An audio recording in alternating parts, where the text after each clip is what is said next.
ഒരുപാട് ചരിത്ര സിനിമകൾ മലയാളത്തിൽ ഇറങ്ങി വിജയിച്ചിട്ടുണ്ട്. മോഹൻലാലിനെ വെച്ച് വേലുത്തമ്പി ദളവയുടെ ചരിത്രം സിനിമയാക്കാൻ ശ്രമിച്ചിരുന്നു എന്നാണ് നിർമ്മാതാവ് അനിൽ അമ്പലക്കര പറയുന്നത്. മുൻപ് വേലുത്തമ്പി ദളവ എന്ന പേരിൽ ഒരു സിനിമ ഇറങ്ങിയിട്ടുണ്ടെന്നും എന്നാൽ മോഹൻലാലിനെ വെച്ച് അതിന്റെ പുതിയ വേർഷനായിരുന്നു തങ്ങൾ പ്ലാൻ ചെയ്തതെന്നും അനിൽ അമ്പലക്കര പറഞ്ഞു. അതിനിടയിലാണ് മമ്മൂട്ടിയുടെ പഴശ്ശിരാജ ഇറങ്ങിയതെന്നും അതൊരുപാട് പണം മുടക്കിയ ചിത്രം ആയതിനാൽ അതുപോലെ പണം മുടക്കാൻ തങ്ങൾക്ക് കഴിയാത്തതുകൊണ്ട് ചിത്രം ഉപേക്ഷിക്കുകയായിരുന്നുവെന്നും മാസ്റ്റർ ബിൻ ചാനലിന് നൽകിയ അഭിമുഖത്തിൽ അദ്ദേഹം പറഞ്ഞു. വേലുത്തമ്പി ദളവ നേരത്തെ വന്നിട്ടുണ്ട്, എന്നാൽ അതിന്റെ ഒരു പുതിയ വേർഷൻ മോഹൻലാലിനെ വെച്ച് ചെയ്യാൻ ഞങ്ങൾ തീരുമാനിച്ചിരുന്നു. അതിനുവേണ്ടി ശ്രമം നടത്തി. ചിത്രത്തിന്റെ സ്ക്രിപ്റ്റൊക്കെ ഏകദേശം ആയതായിരുന്നു. പക്ഷെ അപ്പോഴാണ് മമ്മൂട്ടിയുടെ പഴശ്ശിരാജ വരുന്നത്.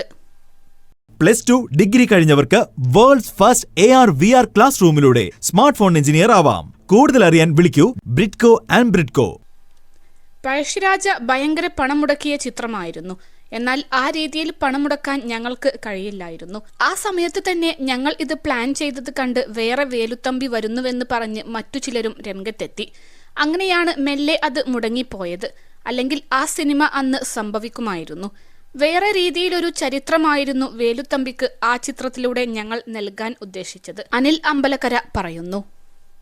21 ലക്ഷത്തോളം സന്തുഷ്ടരായ ഉപഭോക്താക്കളും 2 ലക്ഷത്തോളം തിമിര ശസ്ത്രക്രിയകളും പൂർത്തിയാക്കിയ മലബാറിലെ ഏക കണ്ണാശുപത്രി അൽ സലാമ ഹൈ ഹോസ്പിറ്റൽ റോഡ് പെരിന്തൽമണ്ണ.